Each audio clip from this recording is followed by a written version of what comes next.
Hello, you may notice that I look very similar to yesterday, and that's because it is yesterday, or not technically, but it's yesterday for me now, then. Okay, I got this in the post from someone I met at BizarroCon, an artist called Andrew Goldfarb. I did remember his name, I know his name, I just looked at the envelope at the same time and it looks like I don't remember his name, but that is not true. I bought an artwork of his and he wrote down my address to send me stuff, and this is what is on the cover, and we're going to have a look inside because I wrote a problem, a nonsensical problem for his surreal problem page, and he's apparently answered it, so we're going to see what he and I have said. Okay, there's a little note inside. Hi Madeleine, thanks for your query. Hope you like the advice of our consulting expert in all matters wind whisper related, Andrew. He also goes by the slow poisoner, by the way, so if you want to, there's the zine.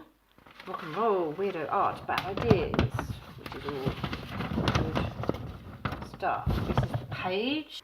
If all the answers are written on the wind, how does one tell it to mind its own gossiping business? Madeleine Swan, Essex, United Kingdom. How many roads must a man walk down? According to Dylan, the answer is blowing in the wind. But what is the answer?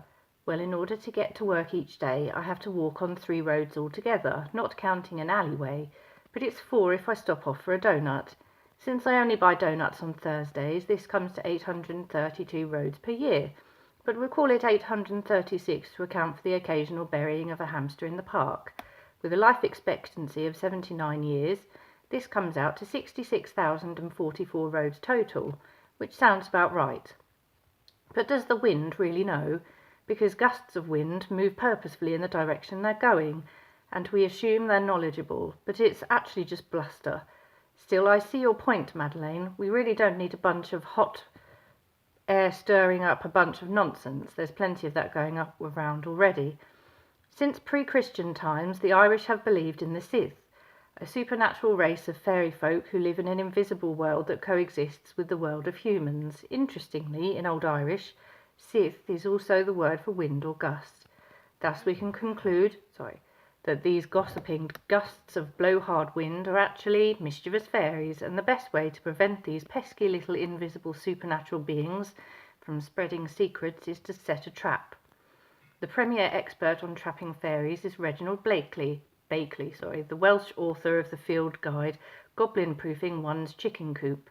His response is as follows: gossiping gusts will slip the bonds of the tightest of traps, save one, the trap of logic. One must beat the Sith at their own game of words, which is easily done by employing the sixth sense known as the second sight. This ability allows one to clearly hear and converse with the Sith. To the uninitiated, the second sight seems an almost supernatural talent, but in reality, it's no more unearthly than the fairies themselves. Curse their wagging tongues. The trick, if you will, lies in discovering how best to bring in oneself. Some seers unlock the second sight by peering through holed stones or by bending over and grabbing their ankles in certain ways. In my experience, however, the tunnel connecting our world and that of fairy is shaped precisely like a bottle of quality gin, that most medicinal of liquors. Start drinking at the top and keep your wits about you as the veils begin to part. Carry on until the second sight is fully upon you and the voices of the Sith, the gossiping lot, ring clear as bells.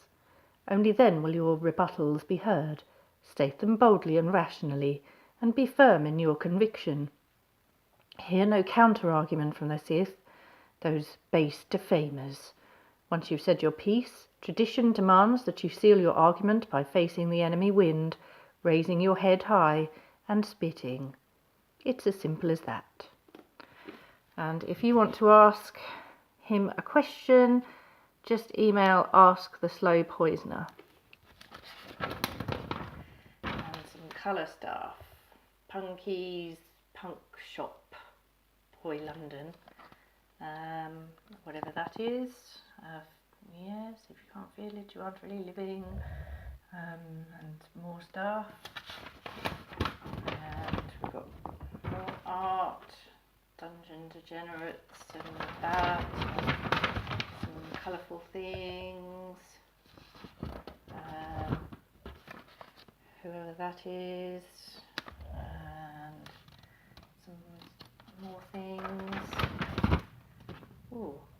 York's Comic Island Comical Comics. Reminds me of Viz, but like more weird.